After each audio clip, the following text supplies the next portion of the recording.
dito sa latest chapter ng Boruto 2 Blue Vortex na chapter 10 na itong si Himawari Uzumaki nga may potensyal na mahigitan ng kanyang mga predecessor na sina Mito Uzumaki, Kushina Uzumaki, at kahit nga si Naruto Uzumaki pagdating sa pagiging Nine-Tailed Beast Jinchuriki. Binanggit nga yan mismo ni Kurama sa isang panel dito. Nasa-sense nga daw ni Kurama na itong chakra nga daw ni Himawari ay may mas mataas na chakra affinity o sa ibang salita ay mas compatible nga sa chakra ni Kurama kumpara sa mga dating Nine-Tails Jinchuriki na sila Mito, Kushina at kahit nga si Naruto. Your chakra has a higher affinity to mine than any other of your predecessors, more than even Naruto.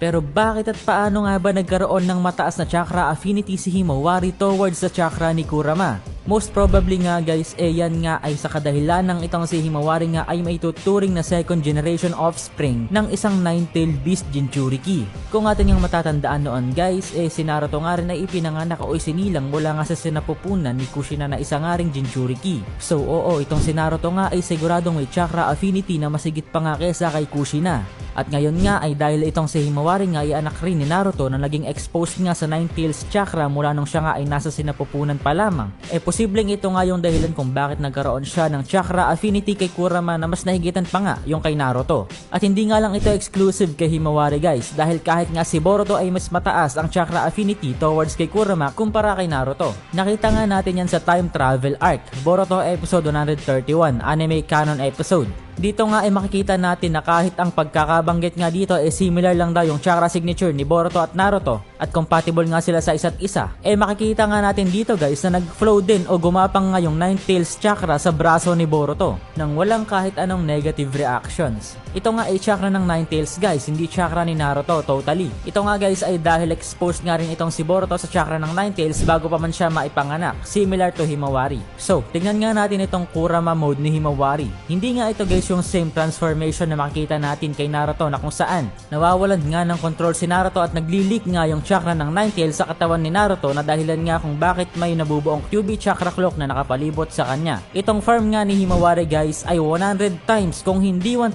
times na mas malakas nga kumpara sa QB chakra cloak ng batang Naruto. Dahil itong si Naruto nga guys noon ginagamit lamang yung kakarampot na chakra leakage. Kumbaga wisik-wisik lang yung amount ng Nine-Tails chakra na nagagamit noon ni Naruto kaya limitado yung lakas ni Naruto depende sa dami ng buntot na lumalabas sa kanya. Ito nga ay dahil hindi maaaring magamit ni Naruto noon ang buong kapangyarihan ng QB dahil nga sa 8 trigram seal na ginamit nga sa kanya noong baby pa lamang siya. Pero dito nga sa kaso ni Himawari hindi nga nakasil si Kurama sa kanya. Totally obedient at friendly terms nga silang dalawa. Walang hostility o galit, hatred at kung ano mang hindi magandang emosyon. Kaya yung nakikita nga natin dito guys sa transformation ni Himawari possibly nga may lakas na maikukumpara natin sa 6-path Sage mode plus QB Chakra mode Naruto. Possibly at baka nga mas malakas pa considering na yung mga kalaban nga dito sa Boruto God level tulad nitong si Jura. Hence the reason kung bakit wala nga tayong nakikitang chakra leakage o chakra cloak na nakapalibot kay Himawari. At hindi na nga natin ito makikita guys dahil hindi nga magkakaroon ng chakra leakage dito.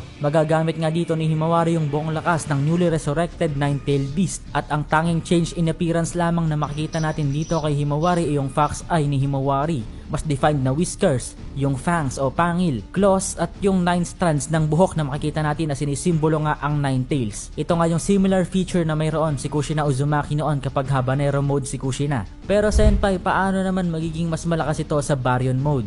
Well, sa ngayon nga guys sigurado nga na wala pa sa level ng Baryon mode itong si Himawari. Considering na maaari nga guys na wala pa sa full power itong si Kurama dahil baby pa lamang yung appearance na dito at hindi pa nga siguro na ibabalik yung 100% ng kanyang chakra tulad nung bago pa siya mamatay. Pero may chance nga rin na itong bagong Kurama nga ay mas higit pa yung chakra at lakas kumpara sa dating Kurama dahil pwede ngang may hidden mechanisms nga na hindi pa sa atin na-explain at nababanggit tungkol sa proseso ng Tailed Beast Revival. Pwede nga na may natural na evolution na nangyayari kay Kurama noong siya ay nabuhay muli. For example nga guys, pwede guys na tuwing mare-revive nga ang isang Tailed Beast maaaring maging mas malakas nga siya kumpara sa dati upang mag-adapt sa environment at mas malalakas na threats. Tulad ng kahit anong hayop o living species na nagsusurvive sa wild sa totoong buhay na kailangan mag-adapt para mag-survive. At dahil nga ang mga kalaban ngayon dito sa Boruto 2 Blue Vortex ay mga halimaw na God level ang lakas kailangan niyang magkaroon ng evolution para matapatan sila. At mapapatunayan nga ito kapag nakita na natin kung paano makipaglaban itong si Himawari.